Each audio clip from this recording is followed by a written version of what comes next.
पंच परमेष्टि भगवान की, 1008 श्री अभिनंदनाथ भगवान की, संत शिरोमणि आचार्य भगवान गुरुवर श्री विद्यासागर जी महामुनिराज की, मुनि पुंगव निर्यापक श्रमण मुनि श्री सुधासागर जी महाराज की।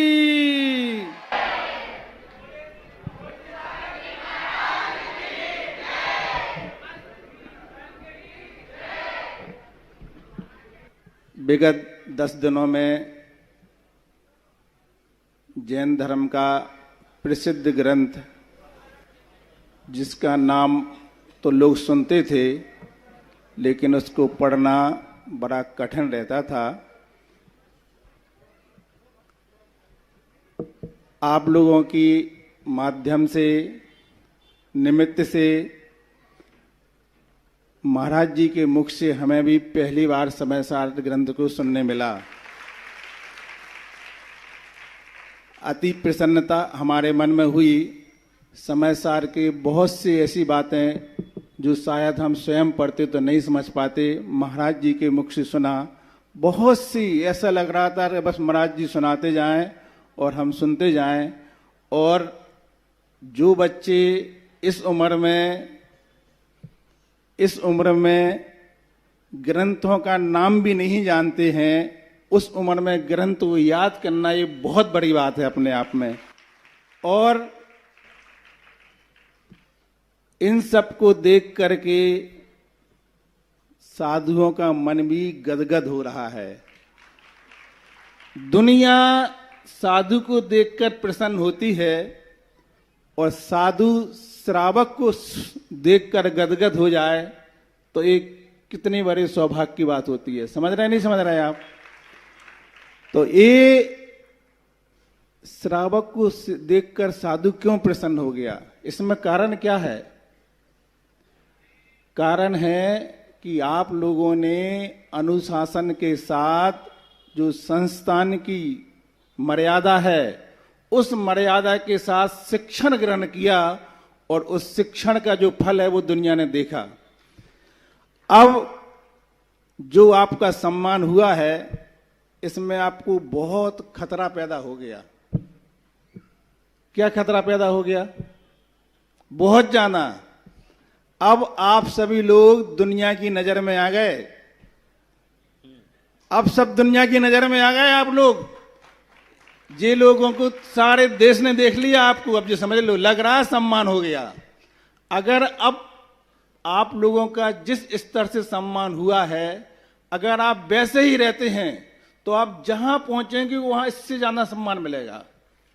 जिस बात को लेकर सम्मान हुआ है, आप संस्थान के विद्वान हैं और आपने ग्रंथ को पढ़ा है, इसका मतलब है कि आप बहुत मर्यादित हैं, आप व्यवस्थित हैं। ये दुनिया ने देख लिया है। अगर आप व्यवस्थित होगे तो फिर आपकी भी हंसी होगी, संस्थान की भी होगी, गुरु महाराज की भी होगी, माता पिता की भी होगी, और जहां से आप आए हैं और वहां की भी होगी। आप देख लेना, किसी का अपमान हो जाता है, आदमी कहते किसका लड़का है, किसके घर से आया है, कहां पढ़ता है। और अगर किसी ने कह दिया कि सद लगा, इतना कहते ही क्या होता है? क्या होता है बोलो? अरे आचार्य का गांव। अब सद लगा अपन ने कभी जानते नहीं थे कहां सद लगा है, लेकिन एक महाव्यक्तित्व ने, भव्य प्राणी ने ऐसा काम कर दिया कि एक एक व्यक्ति जानने लगा सद लगा क्या है, कहां कर्नाटक, कहां जो बुंदेलखंड।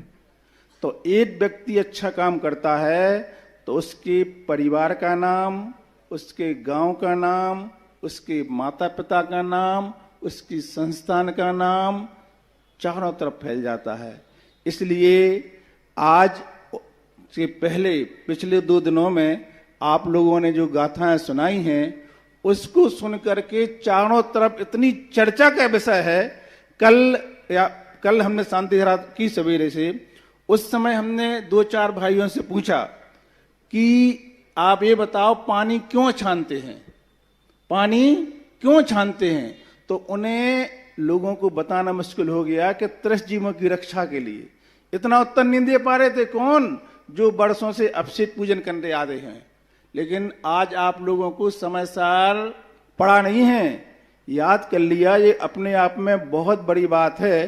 अब याद करने के बाद हम इतना ही कहना चाह रहे हैं आप लोगों से सीमित समय में कि एक एक बच्चे की बहुत बड़ी जिम्मेदारी बढ़ गई। अब एक एक बच्चे की, ये नहीं सोचना जो पीछे बैठे हम तो स्वतंत्र है, केवल इन लोगों की जिम्मेदारी है। ये जो आपके पास ड्रेस मिली है और जो एड्रेस मिला है कि आप संस्थान के विद्वान हैं, अब एक भी व्यक्ति गलत काम करेगा तो उसके साथ बहुत बड़ी आप प्रभावना बन जाएगी। और अब आप लोग जब 10 लक्षण में जाएंगे, इस बार जाके देखना आप लोगों को कितना सम्मान बढ़ जाएगा, बहुत ज्यादा। ये समाज आपको हाथों पे लेना चाह रही है और ले लिया हाथों पे, समाज ने हाथों पे ले लिया आप लोगों को। अब बस बहुत ऐसा नहीं कि आपको साधु बन गए हैं, ब्रह्मचारी बन गए, ब्रह्मचारिणी बन गए, ऐसा नहीं। बस जो अपनी व्यवस्थित, कहते हैं ना, सदग्रस्त कहलाते हैं, जो अपना जैन धर्म का आचरण है, अगर हम उतना ही अच्छे से पालेंगे तो हमारा समाज का, हमारे परिवार का और हमारे गुरु महाराज का, हमारे संस्थान का नाम हम बहुत बहुत आगे बढ़ा सकते हैं।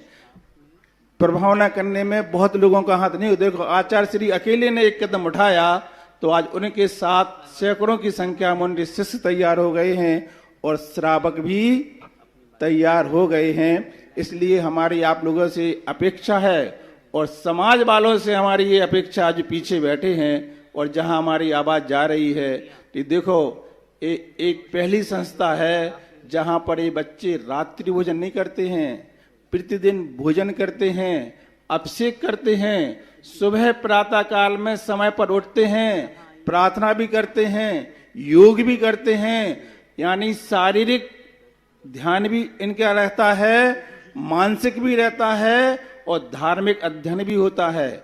ऐसा दुनिया में शिक्षण के साथ कहीं नहीं होता। जो बच्चे सीए बन रहे हैं, इंजीनियर बन रहे हैं और भी डिग्रियां प्राप्त कर रहे हैं, वो मात्र एक डिग्री प्राप्त तो करते हैं लेकिन उनके अन्य चीजें सारी समाप्त हो जाती हैं। रात्रि भोजन भी करते हैं, वो देव दर्शन की कहीं बात ही नहीं है, गुरुजनों का समागम नहीं मिलता है, जनवाणी की उन्हें रमोकार मंत्री आ जाए, बहुत बड़ी बात है।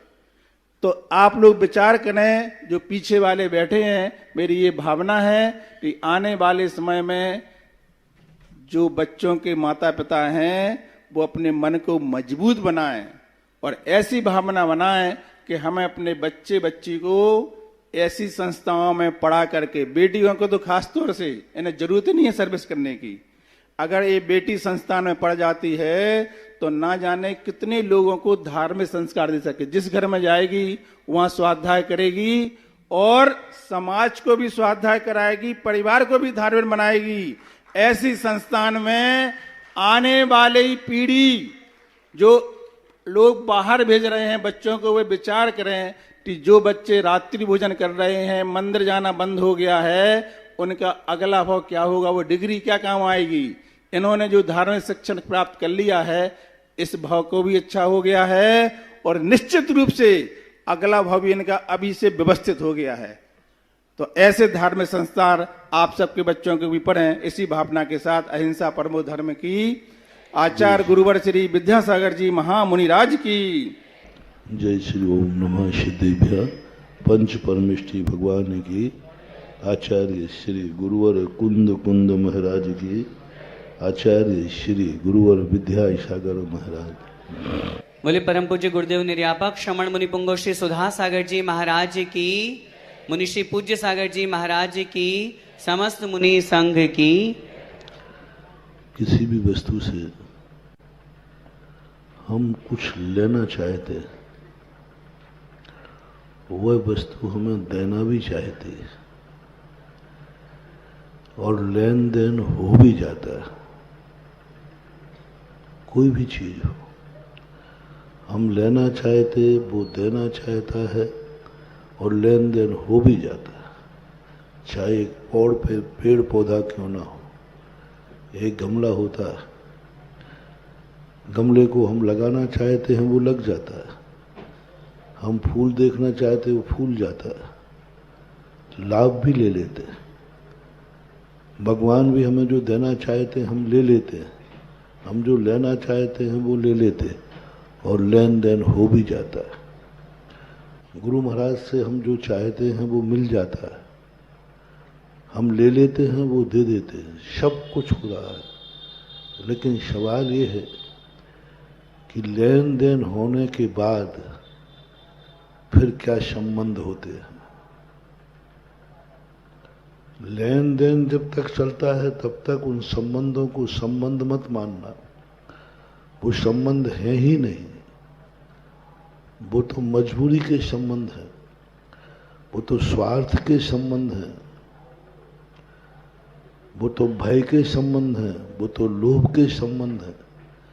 क्योंकि हमें अभी सामने वाले से मिल रहा है, वो हमें दे रहा है।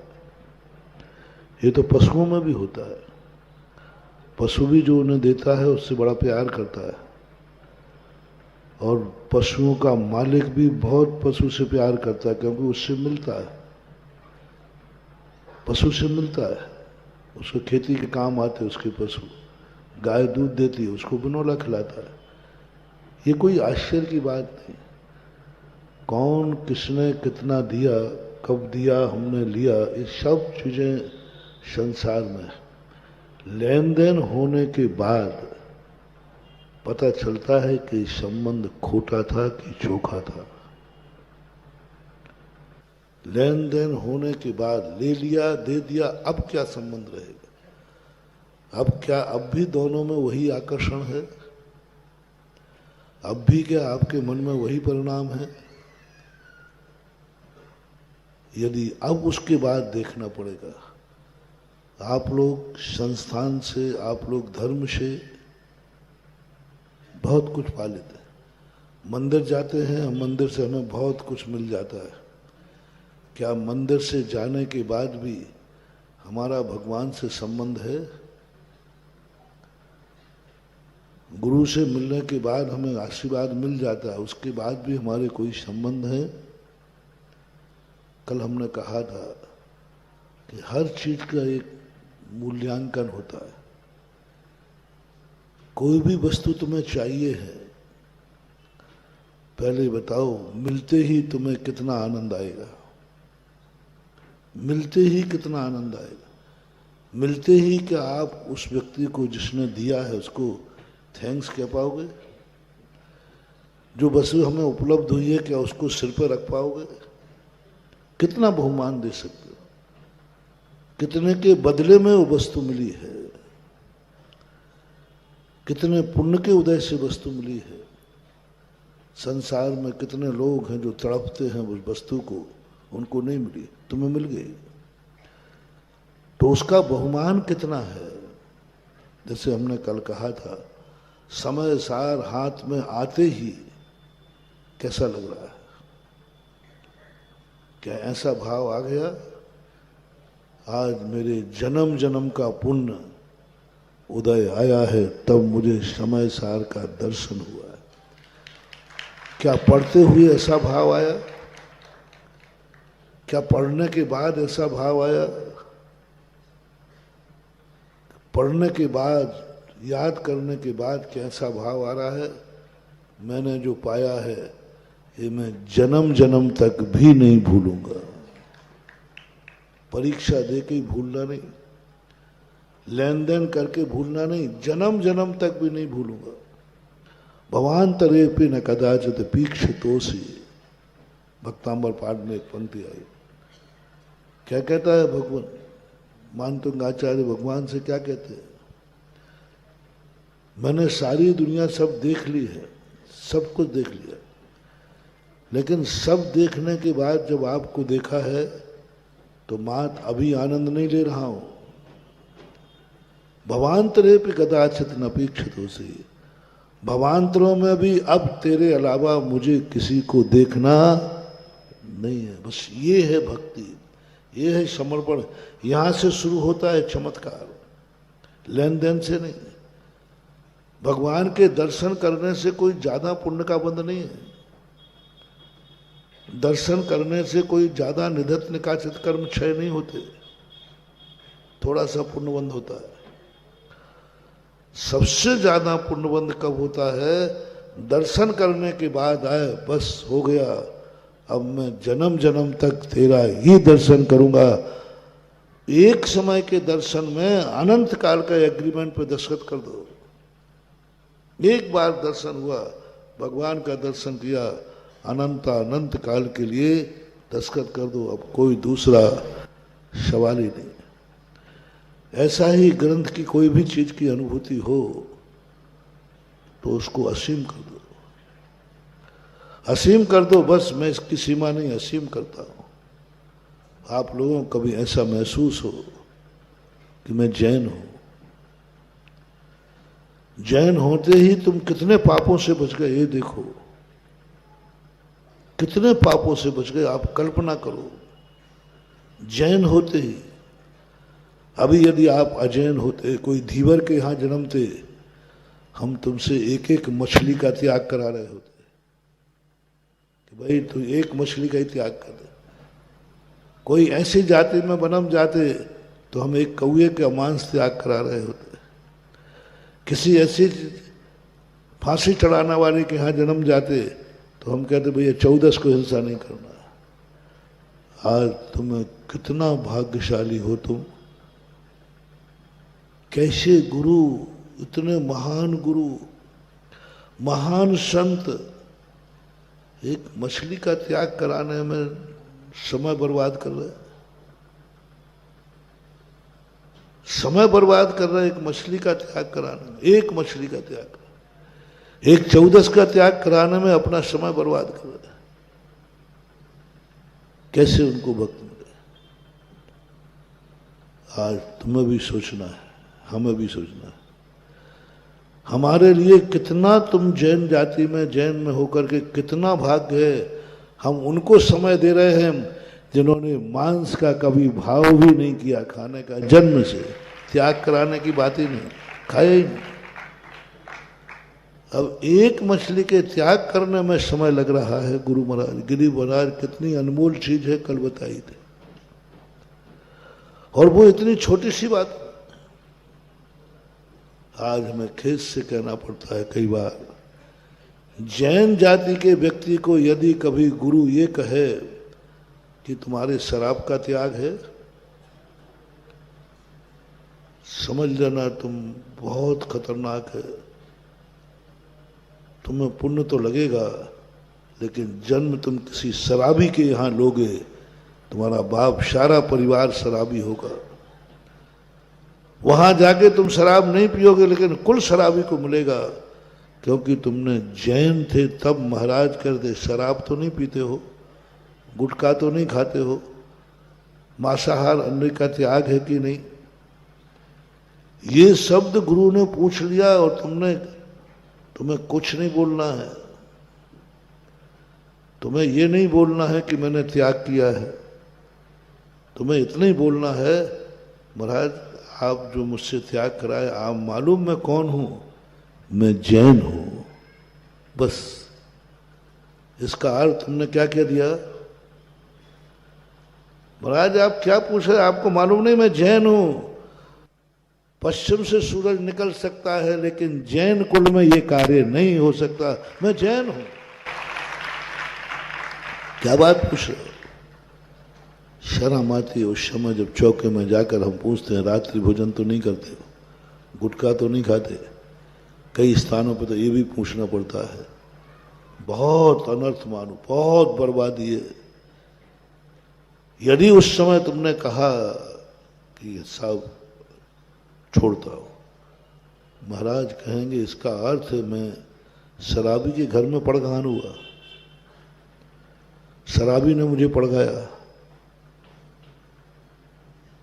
जुआड़ी ने मुझे पड़गाया। अब वो तुम्हारा इतना अनर्थ हो जाएगा। इसलिए महानुभाव सबसे पहले तो ये गर्व करो कि मैं जैन जाति में हुआ हूं, अपना परिचय दो जैन। जैन बस इतना ही काफी है। उच्च कुल में हो तो जब कोई साधु तुमसे कुछ बात कहे, महाराज जी आप क्या बात करते, मालूम नहीं हम किस कुल के हैं, तो मंदिर जाते हो कि नहीं, अभिषेक करते हो कि नहीं, आप नियम मत लेना। आप इतना ही कहना, महाराज जी आप मेरे पापा को जानते हैं, मैं किस कुल का हूं? उस कुल में आज तक किसी ने भगवान के अभिषेक के बिना पानी भी नहीं पिया, उस कुल का हूं मैं। बस आगे कोई नियम नहीं लेना, इतना ही काफी है। क्या तुम्हें अपनी जाति पर इतना गर्व है कि तुम ये कह सको आप मैं जैन हूं? एक बार एक शिवरात्रि थी, एक महाराज को आहार देने गया। महाराज ने पूछ लिया कि भाई तुम कोई गुटखा तंबाकू तो नहीं खाते हो, नशा तो नहीं करते, रात्रि भोजन तो नहीं करते? उसने कुछ नहीं किया। महाराज जी आपसे निवेदन है, आप किससे पूछ रहे हो?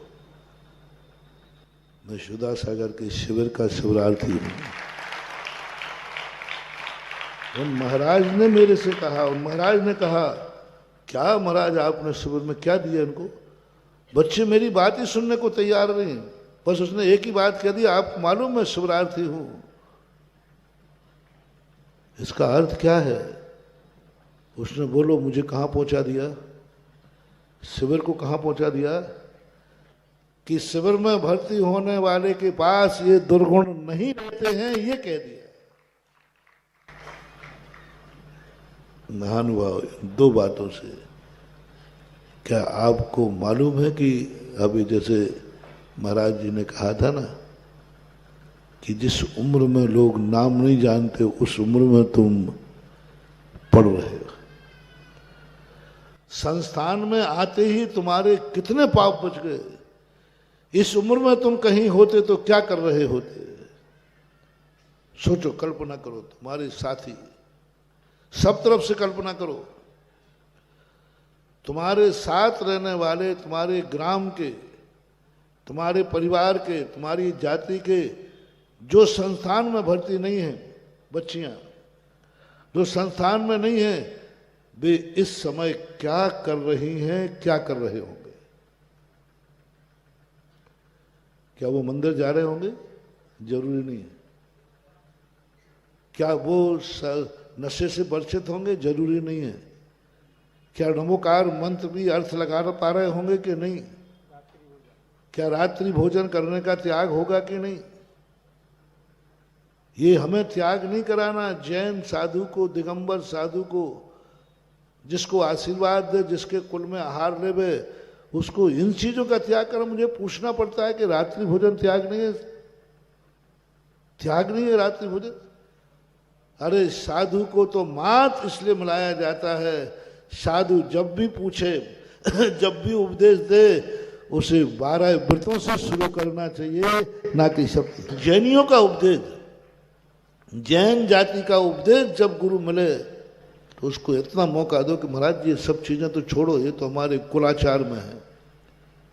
क्या कह रहे महाराज, आप रात्रि भोजन नहीं करते हो? महाराज ये तो कुलाचार में, ये तो आपकी जरूरत क्या, ये तो मेरे कुल में मेरे बाप दादों ने त्याग करा दिया, ये तो मेरे कुल में है। ये नशे का त्याग करना कुल में है, अभक्ष का त्याग करना, फास्ट फूड आदि ये सब त्याग। ये महाराज त्याग कराने में आप समय बर्बाद क्यों कर रहे हो? हम आपके सानिध्य में इसलिए नहीं आए कि आप मुझे नशों का त्याग करा। ये सब जो तुम कह रहे हो ये सब मैं त्याग करके आया हूं। ये तो मेरे माँ बाप ने त्याग करा दिया था और मैं स्कूल में हूं। आप तो मात मुझे आगे 12 व्रतों से शुरू कीजिए। यदि तुम्हारे पास कोई भी साधु यदि तुम्हें इतना योग्य समझ लेता है कि इनको सीधा 12 व्रतों का उपदेश दो, जाओ। यदि गुरु की तुमने इतनी कद्र कर दी, एकदम तुम साक्षात तीर्थंकर गुरु मिलेंगे तुम्हें। साक्षात तीर्थंकर गुरु होंगे, गणधर परमेष्ठी गुरु होंगे, क्योंकि तुमने गुरु का कहां से उपयोग किया? 12 व्रत। बाकी सब कुलाचार में थे। कुलाचार, संस्थान और शास्त्री के लिए हमारा उपदेश, हमारा उपयोग वहां होना चाहिए। महाराज क्या बात कर रहे हो आप? क्या पूछ रहे हो कि रात में तो नहीं खाते? कोई पूछे तुम गुटखा तो नहीं खाते, तंबाकू तो नहीं खाते, फास्ट फूड तो नहीं खाते, अभक्ष कोई चीजें तो नहीं खाते? रात में भोजन तो नहीं करते, अभिषेक पूजन करते हो क्या?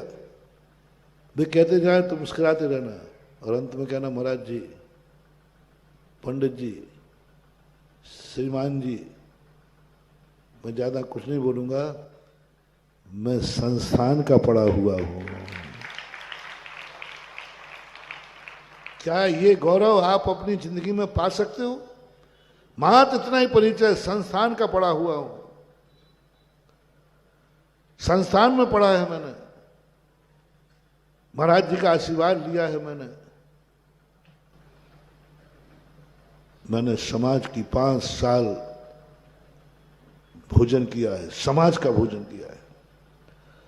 5 साल मैंने प्रोशन की गद्दियों पर बैठ के प्रोशन दिए।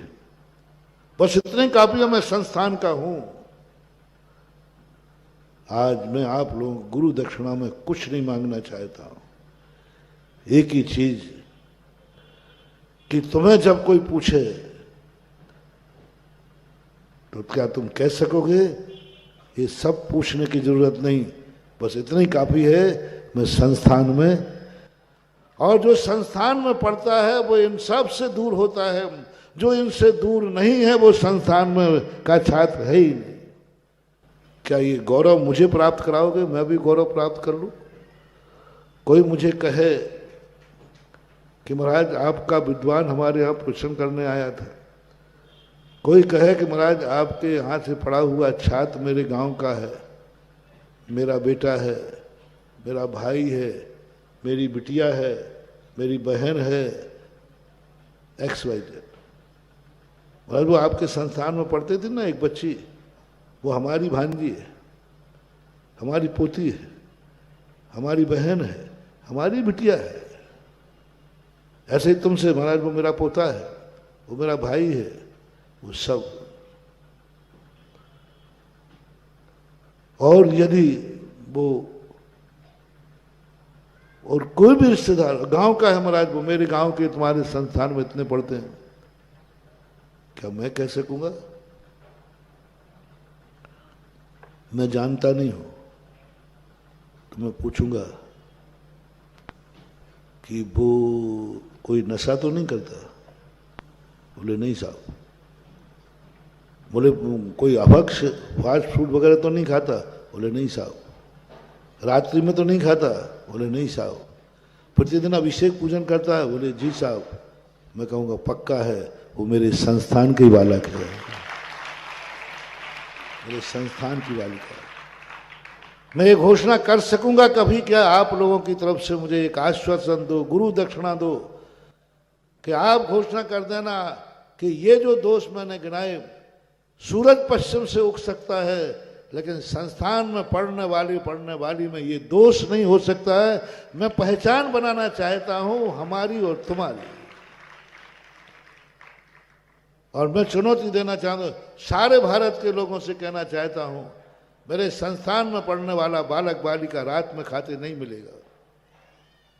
मेरे संस्थान का बालक बालिका कभी भी कोई अभक्ष खाते नहीं मिलेगा। मेरे संस्थान की बालक बालिका कोई फास्ट फूड आदि अभक्ष चीजें खाते नहीं मिलेंगे।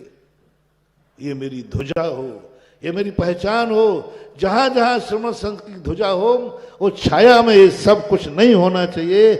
तब बात बताएगी। लेन देन तो हो जाता है, लेन देन के बाद क्या हुआ?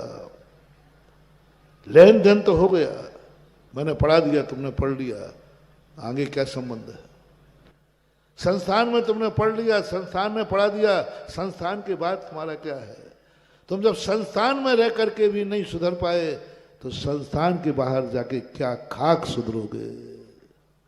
सावधान। संस्थान में रह करके तुमने अभिषेक से वंचित रह गए, यूं सोगेगा श्रद्धा, झूठा श्रद्धा बनाया। महानुभाव, बहुत बड़ी गलती मत करना। संस्थान में जो कुछ तुम्हें सिखाया जाता है उसमें किसी में भी तुम कभी बहाना मत बनाना।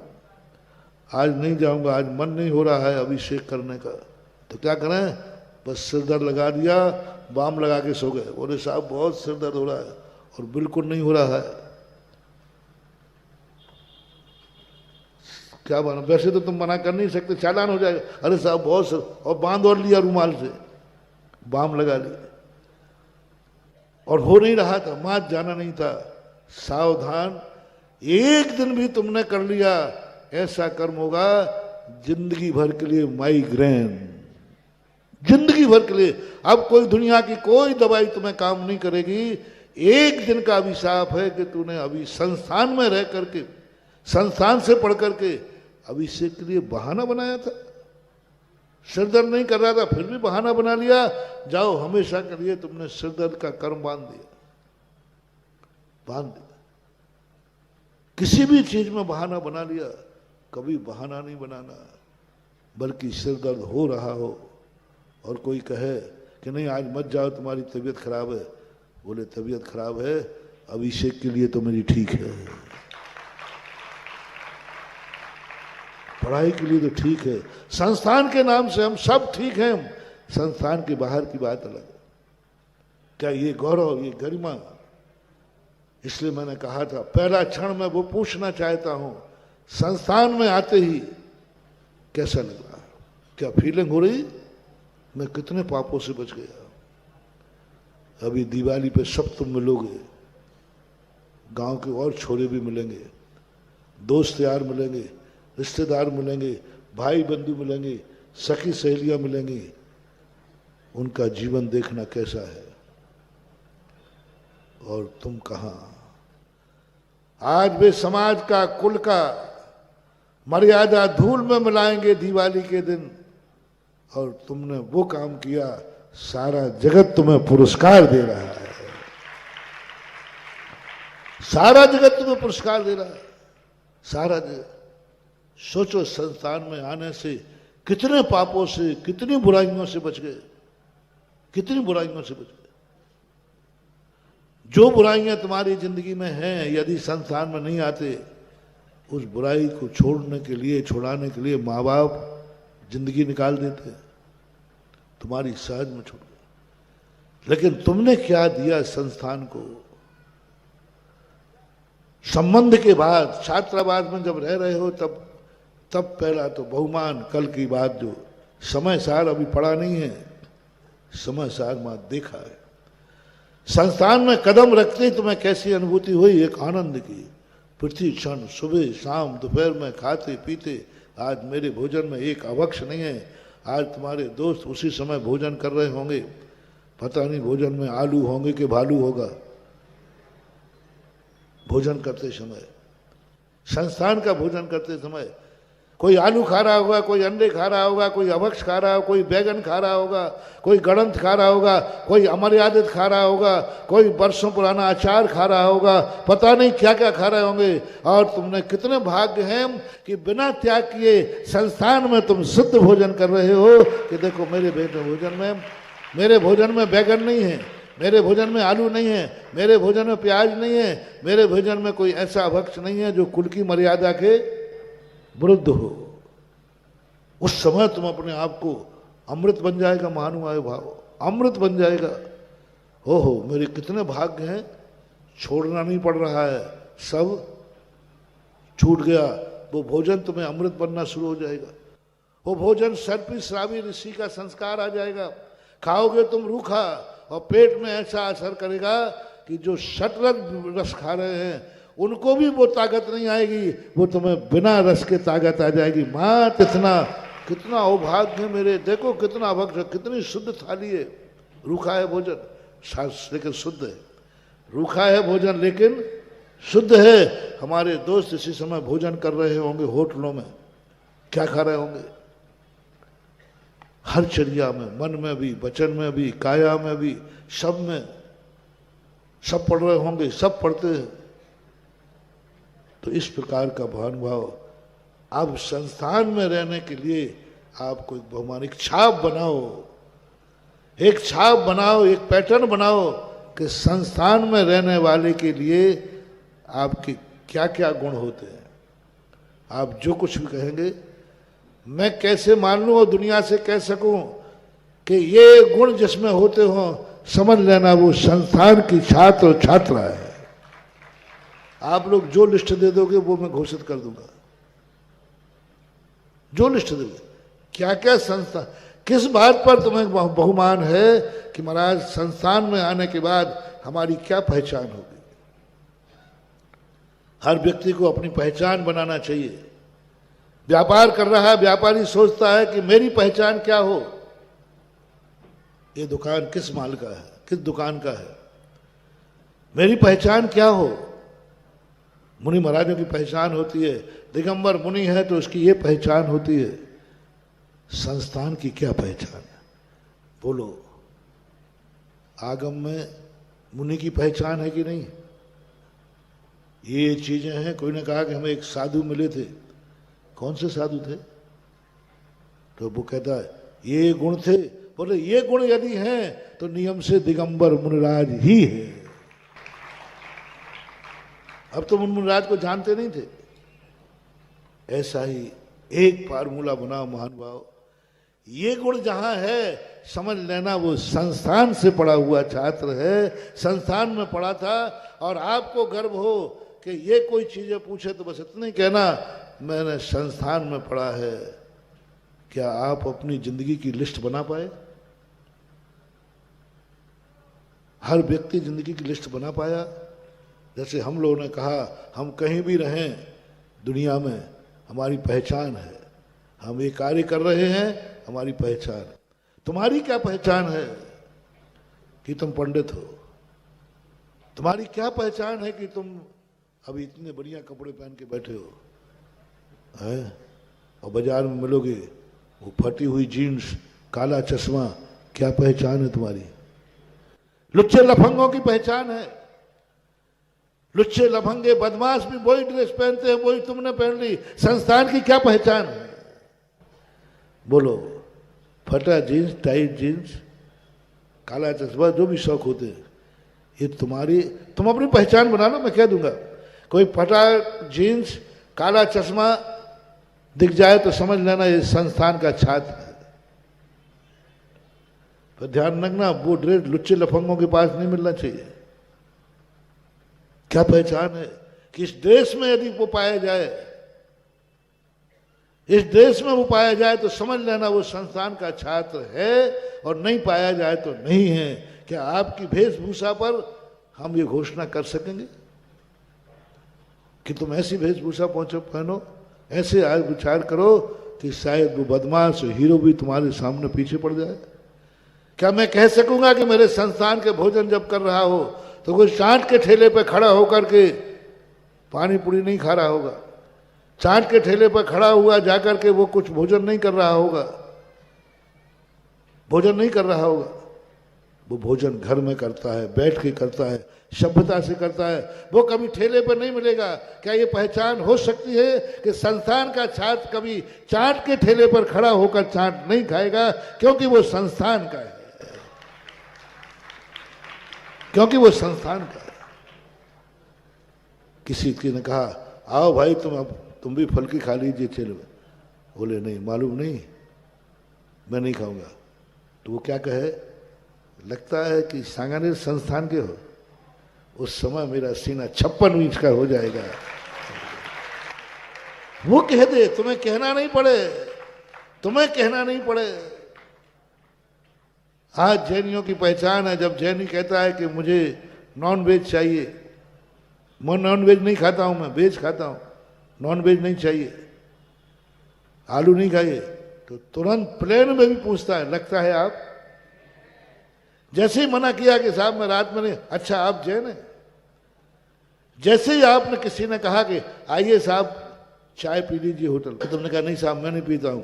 अच्छा लगता है कि तुम श्रमण संस्कृति संस्थान के पड़े हुए हो। वाह गजब, गजब। लगता है कि तुमने संस्थान में पढ़े हो। चाय के लिए मना कर रहे हो तुम? आज के युग में चाय कौन मना कर? नहीं साहब मैं नहीं पीऊंगा। तो वो कह दे, तुम्हें कहना नहीं पड़े कि मैं संस्थान का हूं। वो कह दे लगता है तुम संस्थान के छात्र हो। कोई चाट पकौड़ी खाते समय कह दे तुम संस्थान के हो। फास्ट फूड खिलाए कोई तुम्हारे लिए और तुम निकाल दो। किसी बारात में गए, कहीं भी गए, क्यों भाई तुमने ये चीज क्यों नहीं, पसंद नहीं है?